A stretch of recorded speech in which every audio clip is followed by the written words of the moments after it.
here we go, JavaScript in Go. So this is not going to be a long talk, and it's about a little utility that I found out while I was in my previous job. I'm currently rocked, but as I think the next slide says, some of you may know me. I don't recognize anyone in the room. You guys know that there's 50,000 people in engineering in Sydney. It's crazy. There's a lot of people that do that. My previous company was an IoT startup, and we were working with building a platform, and part of it was in Go. And so this is the outcome of one of our kind of projects. Now, this is what I want to cover tonight. Not too long, don't worry. First of all, why would I put JavaScript in Go? I mean, if you like Go, JavaScript is horrible. Let's say it's got its pitfalls, but why would I do it? And the second bit is I want to cover the Otto library, which is a Golang library, which I want to cover. Hopefully everything is working, yeah. As well as how to actually integrate it. Now, it turns out that scripting is all the software engineering, let's say, and there's nothing new really. The idea is that why would I want to introduce a scripting language within, for example, a piece of software or a platform or whatever you're selling or you're building, you can tell I was in a startup about selling.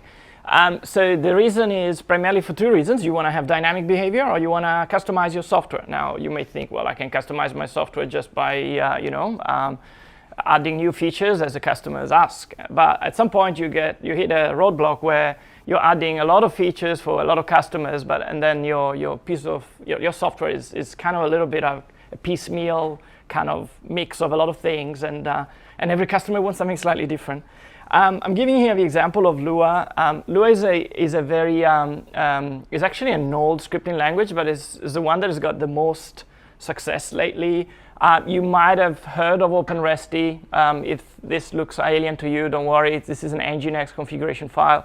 And with OpenResty, you can just specify that some parts of a configuration is managed by a Lua script. As I say, customization and dynamic behavior. So this is an example of dynamic behavior, right? You want to make sure that your configuration changes when, depending on something you got in a database, for example. Another example, Redis. I actually love Redis. I was a speaker at a conference a few times. One of the very first features that were introduced into Redis was this idea of evaluating Lua scripts from version 2.6. And the reason is that the guy that wrote Redis understood how important it is to actually be allowing people to build up onto the basic elements of Redis itself to build more complex data structures. This is an example of how you use it. Now, it's all fun and games. So I talked about Lua, so now you might ask yourself, why JavaScript? Now, the reason about JavaScript is that it's extremely popular. And it's obviously intuitive and familiar in terms of syntax, and there's a very quick learning curve. Now, if you look at it, it's definitely the most popular language and the most popular scripting language by long and far. This is taken from Stack Overflow. I think they do a survey every year. And I think I got a slide here. Yes, so this is out of 2 days ago. Even the Oracle database, I don't know if there's anyone that's actually worked with that. I'm not old enough to had to use that. Sorry, man. Sorry, take that back. Take it back. Now, apparently they introduced this with a new release. Now, under the hood, I think they're using the Graal VM, which has been around for quite a while, which is a virtual machine in Java that actually runs JavaScript. But the whole idea that you can actually write JavaScript, I don't know if I can show it, as part of your transaction, your functions, I guess. It looks like a transaction kind of thing. It's quite. It's telling about the fact that it's actually a really easy scripting language. Now, one of the problem is introducing JavaScript in anything is that JavaScript was not designed with. Yeah, that is JavaScript, right? That's the thing. It wasn't designed for security in mind. It was designed in a weekend kind of thing, by the way. You got a problem around resource starvation, right? If you accept a script coming from third party that can just enter a script and then run it on your platform, you have to have ways to stop the script from doing anything nasty. It could be security related, but it could also be related to, I don't know, doing a while true and, you know, or infinite loops or something really stupid. And obviously you have to manage through some sort of timeouts.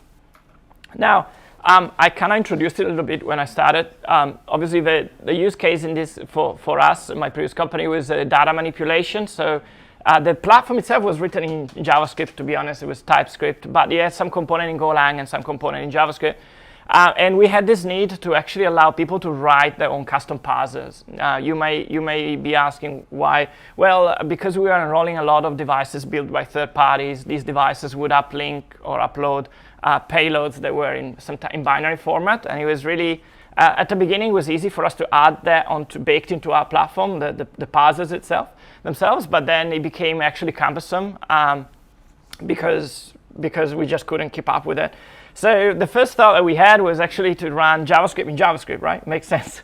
Now, interestingly, there's this very nice library called VM2, that is actually an extension of VM. If you don't know about it, it's okay, but this is just a little bit of a joke. It's talking about how it's supposed to be secure and immune to all known method of attacks. But then, if you look at the issues and the various reported, there's always issues of security. So you just can't run JavaScript in JavaScript. That's the long and the short. So even if you love Golang and you want to build a tool that is just JavaScript in JavaScript, it's a bit hard. I think only AWS may do something like this, or I might be wrong with Lambda. But again, the AWS, they have a big budget to manage that. Now, what we want to do is if we want to do other scripting capabilities and we like Golang and we have building tools with Golang, we can use this library. It's called Otto. It was developed by Robert Creamer. I think he was actually working at Amazon, by the way, from my little bit of research. It's actually open source. It's quite stable. It's been around for many years. So how would I describe it? It's a bare-bone ES5 implementation in Golang. So when I say bare-bone, is that there's not much in it. There's no string manipulation apart from concatenation, I think. There is no window object. There's nothing. You can, there's no module that you can exploit really from a security perspective to do much. So all you can do is that you can get data in, massage the data, manipulate it a bit, and return it. It's when I say secure by design, of course, nothing is secure 100%, but given the interpreter is only 100 lines of code, it's relatively simple to see what's happening. And it's also quite easy to use. Unfortunately, the guy that wrote it did not stop maintaining a long time ago, and the repo has got something like 20 different maintainers. And there's a guy in Melbourne, maybe he's listening to us, and please get back to me. I wanted to be added as one of the maintainers, but he never got back to me. He sometimes commits some fixes, but not too much. So as we integrated it, we forked it. Unfortunately, it was the only way to do it, to fix a couple of small issues. There's a lot of pull requests open, but it's production ready. I mean, it wasn't even our ideas to use it. There's a few IoT platforms out there, open source, that use this.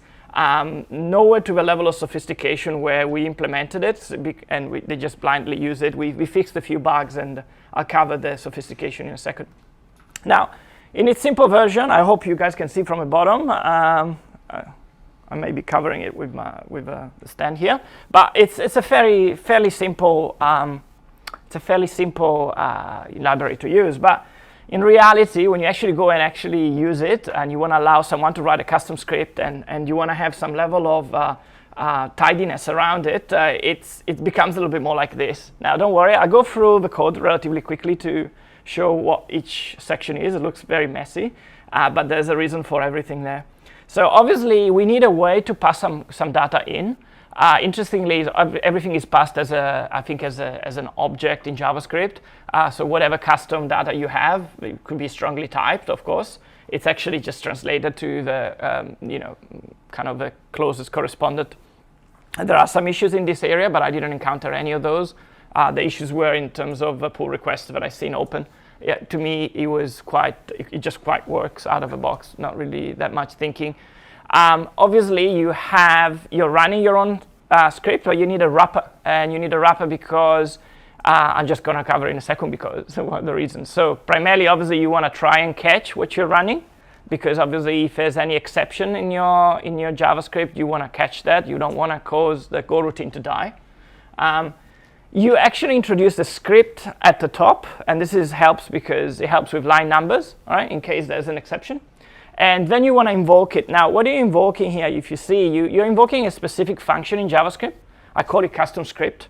Obviously, you can call it whatever you want, but the whole idea is that the script itself will contain a definition of this function, which will accept this custom data. Now, the custom data comes from up above there.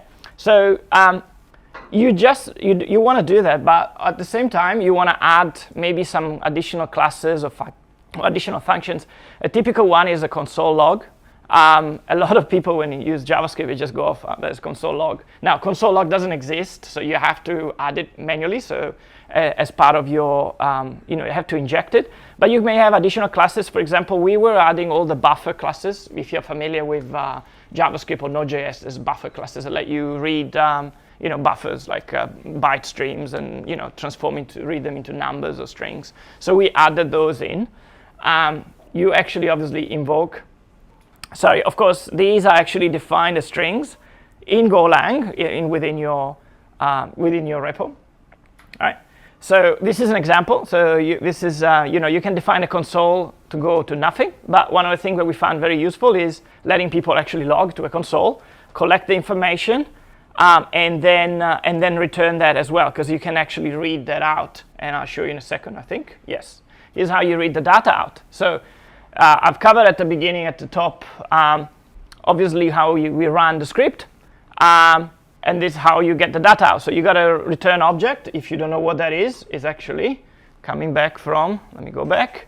It's coming back from here. I said return object equals to custom script, right? So sorry, I'm making your life harder on this. And obviously you want to manage any error.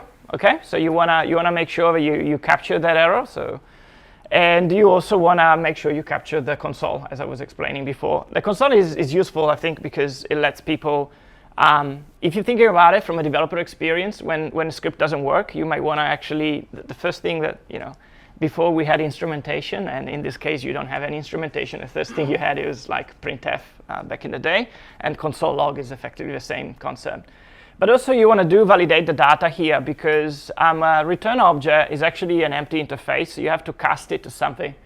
So I have omitted it here for the sake of brevity, but there was, I would say 70-80% of the code was actually to make sure that the data return made sense. It was not something random or something malicious in any way. And that's where a lot of the work goes effectively. Now, how does this look in practice? This is how we ended up putting it all together. The idea is effectively that, obviously, maybe I'll just hold it in my hand. I'm just so worried. Okay.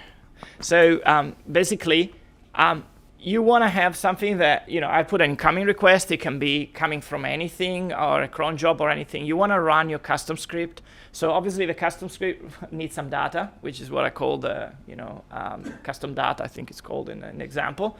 You have your JavaScript script saved somewhere in the DB. This is how you're using it, right? So you just pass the data and the JavaScript to a freestanding service, all right, written in Golang. Now it could be, this is the way we deployed it was a sidecar container. If you're not familiar with that or with Docker in general, it's just a container that sits next to the main container, and in every server you have them all paired together effectively. And the idea is that you want to distinguish your code, I call your APIs. It could be written in Golang as well, from where you're actually running the scripts. And the reason is because you don't want to trust those scripts. And so even if there was a security issue, you can only get access to this. So you can't get access to your APIs. And this is totally stateless, so it doesn't need access to any database or anything. That would be the way we implement it and the way we design it. And so so you effectively get the results of your computation plus, I said, the console. In this case, it's because you want to have some sort of metadata as well. We capture the runtime, we capture potential errors. That's kind of pretty much it. So now, how do you actually manage this? Now, this is the way we implemented it. So we actually we were giving the users an admin interface, and we started experimenting with the Monaco, I think, editor. If you guys are not familiar with that, it's actually what powers Visual Studio Code. It's pretty cool, and you can just embed it in your single page web application. I got a screenshot afterward. And that gives you out of a box, it gives you autocomplete for basic JavaScript functions. And so you let people use effectively Visual Studio Code in your SPA. They can type your, and if it's syntactically wrong, it won't actually let you, it will actually do code error highlighting, and it will actually return in the errors in a list of errors, so you can actually give that feedback to the user and stop them from saving something that would not work. Obviously, you store the JavaScript, and then you also offer, and this is what we did, is that we offer the capability to test the script straight away. So people would write the script and test it with some test data and get some data back.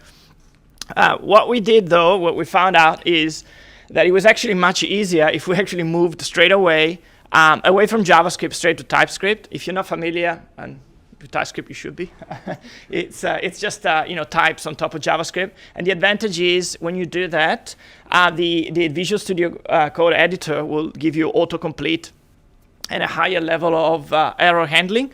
And so it would really, and then you can also use then use ES6, which you are barred from using because obviously runtime doesn't support it because it's only ES5, right?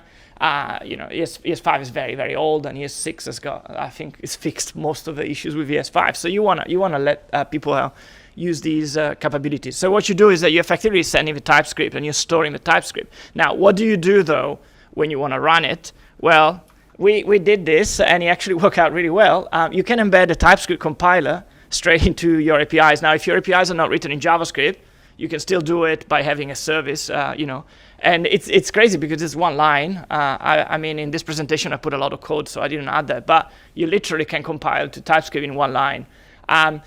Originally, we had no cache. Then we added a caching layer, so in case you recompile the same thing over and over. But it's actually pretty fast. A small script compiles in like 2 or 3 milliseconds. It's not too bad. So that your runner runs JavaScript, ES5 JavaScript, and returns the results back to you. So this is how it looks in practice, by the way. I know it's already all blurry. Sorry, maybe the people in the streaming will see it better. But the idea is this looks like VS Code, the dark theme. And you have all sorts of nice syntax highlighting as well as fixes. I mean, I don't want to give you a demo here because it's a software from my previous company. I mean, I don't think it's, but just to give you an idea, I think this gives the idea you can just literally, if you like coding in this, we've had people that hadn't touched code in 10 years being able to manipulate stuff. Because if you see, our use case was actually very much on adding, multiplying, dividing, adding constants, because it was for calibration of sensors, right? So it's actually fairly easy to do that, even if you're not technically very skilled. The way we did it is that we made a lot of examples for people to do it, and then we let the people go nuts, and the feedback was really good. Like the people that used it really liked it. My boss was the CTO in the company was really, really happy about it. He could write his own parsers. He was really happy. Now, there are some edge cases that are handled for you by Otto. Now, I lie a little bit here because this one isn't handled. I had to open a pull request, but it was, it's still pending. So in my fork, it is handled. Otherwise, it's not. So you have a situation where obviously infinite loops shouldn't kill your service, right? So your service sits here. You don't want it to die or wait forever on the Go routine. So you want that to be interruptible. It does handle divides by 0. And obviously, it does handle the fact that you want to try and call system APIs that exist in Node.js. The call will fail because they're not defined. Just as simple as that. But as I say, data validation is key in ingress and in output. Obviously, in the first example, called the function custom function, someone can write a script and call it, whatever. The problem is you need to validate that the function is defined. The function that you want is defined. Otherwise, there will be nothing to invoke, and an invocation will fail. Now, interestingly, the way we were doing it is quite easy. You can do it in two ways. Given that the platform was JavaScript, you can actually download multiple libraries that do. They build the AST tree of. It's when you parse a programming language, you get an AST tree, which is effectively like a in-memory representation of your script, and then you can literally go through it and see if there is a function that matches the name that you want it. So that's the first thing. You have to check the return data format. Of course, you have to. If what you get is crap, then you don't know how to use it. You don't want to do it. You have to limit the size of the script. People can write very long ones. I had people that just were copying and pasting just to see how big they could make it. And you also have to limit the execution time. Now, this is a little bit more of a more complicated exercise. The way you do it, this is taken from the example from Otto as well. So obviously, the way you do it in Golang is the usual, panic and recover, if you're familiar with Golang. So the whole idea is that you create a go routine. You let it sleep for 50. In this case, it was 50 milliseconds. We thought that was appropriate for us. Obviously, it depends on the use case. The VM, which is effectively Otto, right, offers a channel where you can actually send an error through, and you can send actually anything, and it will interrupt the execution. Then you panic on the error, and then you recover on it. And if the error matches the reason why you panicked on before, which is down here, which is error timeout exceeded. Sorry, I make it hard for you, mate. Then you know that you've timed out, so you can actually report an error that you've timed out, and off you go. We've tested it in many ways with different types of ways to break into it, and it was very reliable, and it's been in production for a year and a half. Like, we've had millions of executions. It's worked quite well, and that's it. That's it for me. So.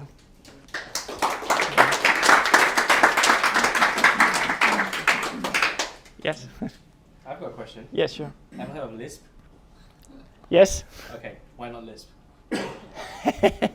Nobody knows how the syntax. Although I'm learning Clojure. There is no syntax in this. It's all semantics. Yeah. What Gary said is true. Brackets. Okay. It's all parentheses. Oh, but yeah, it's not as user friendly. Yeah, true. Kind of. It's not high on Stack Overflow. All right. Anyone else have any questions? All right. Sure. Okay, so we've got two questions. So Yeah, sure. can you repeat the questions for the Yeah, sure. I'll repeat it. So I see you've used like a VM, like a JavaScript VM inside Golang to kind of parse and execute everything. Maybe WebAssembly was in your radar at the same time, because you could have used it as a way to kind of isolate the execution, so you don't have JavaScript stuff calling whatever syscall and. Correct me if I'm wrong with Okay, so the question is, I'll repeat the question. The question is, why didn't we choose WebAssembly, for example? Two main reasons, I would say, and maybe it's lack of knowledge on my end. I love the idea of WebAssembly. I don't know what's the tooling and how production ready it is. This library has been around for 5 years, 6 years, and it's used extensively. The second reason is, if you use WebAssembly, it works, but you have to compile it into a WebAssembly, right? Online, it's possible. Yeah, so you would have to accept the script, compile it, and then. Keep the script and the compiled version. Yes. Yeah. I don't know what's the tooling, because you would have to use Golang to then run it. Is that what you're suggesting? Yeah, so there are Yeah. whole VMs that can run WebAssembly compiled Okay. inside Golang. So it is basically the same thing, just gives you the exported functions and results and all that. You can just probe outside. Okay. So the approach would be the same, it's just the runtime would be different. Yeah, I think it would be. I'll be honest. If maybe it is. All right, I don't want to say it isn't, but if it is production ready, yes, it is superior to this. I would say when it becomes more mainstream, absolutely. Thanks. Yes. How do you do infinite loop detecting? That's kind of hard to do. Like pass the RFST and inspect that, or No, I tell you what. Okay. This isn't an easy one. So the library has got two parts. One is the AST, it generates that. And then the actual code that runs through, it's a for loop that runs through the AST to execute it. It's actually 50 lines, something like that. It's really, really small. And I think we managed, there was you're testing my memory, but there was an event where we were seeing the same path multiple times. And after a certain amount of times, we knew that it was looping. I think it was the situation where, yes, there was no break. I think that there was a check. There was no break in the loop and no way that it could potentially break. And we were determining by that. But you might say that maybe there's ways to work around my fix, potentially. I tried it. It kind of worked over time, like for what I could try. And none of our customers managed to break that. Interestingly, we had issues where people, instead of using the equal, they were using equal in a comparison. And that was throwing an error that was totally unrelated, but it was still catching it. Like it was not working properly, but it wasn't hanging. So yes, it's not a perfect solution, but yes. I mean, if you want to know what the fix for that, I sent a pull request that has got, I think it's got this name here. I think it's got this name. And I would have to review what I'd done, but I was really chuffed with myself. So I think it kind of worked. It not just worked, it was correct logically, right? Let's put it that way. So. Just curious, how often does the runtime check for those interrupts? So if you send something, can you starve out the interrupts, or will it always process them eventually?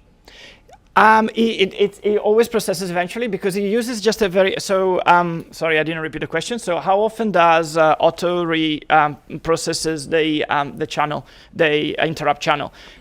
It processes over time because it's got this for loop that continuously run. As it runs every time, it will check it every instruction that it runs, everyone. So it works really well. Like when it's 50 milliseconds, it's kind of on the dot, of course. So, yeah.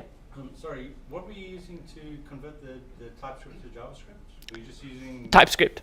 The So, TS, a compiler. It's. I was surprised. I thought it was going to be very complicated. It's one line. You say TS dot. TSC?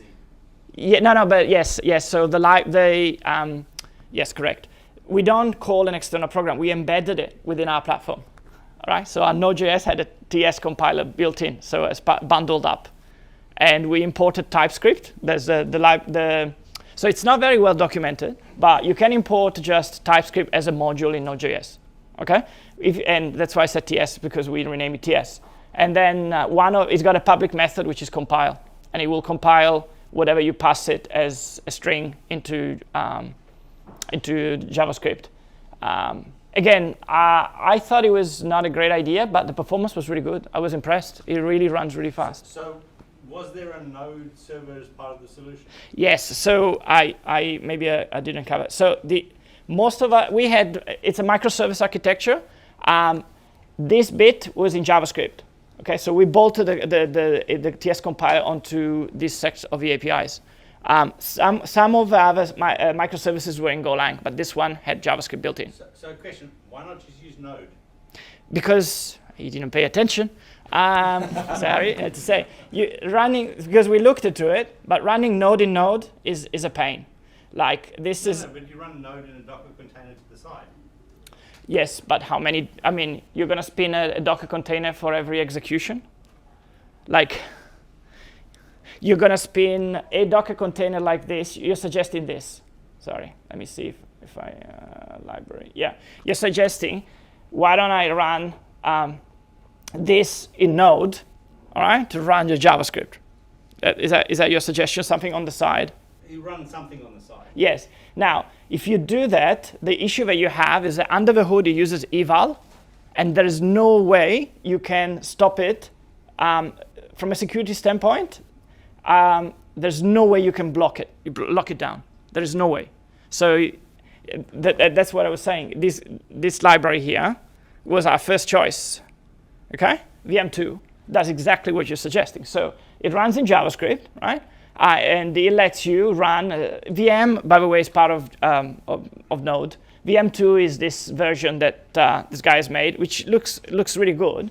Because under the hood it still evals the data, there's plenty of issues. Now this, I just copied one, that from a security standpoint, you can still take over the container. Once you've taken over the container, it's effectively, it's kind of, I wouldn't say game over, but from a security standpoint, this is a much bigger footprint. Sorry. Does that make sense what I'm saying? Yeah. Running JavaScript in JavaScript is a no-go. Like this was the first thing with. Does that make sense? I mean, it's a choice in the end of the day, but that was the thinking behind it. Cool. Right. Thank you. Right. Thank you.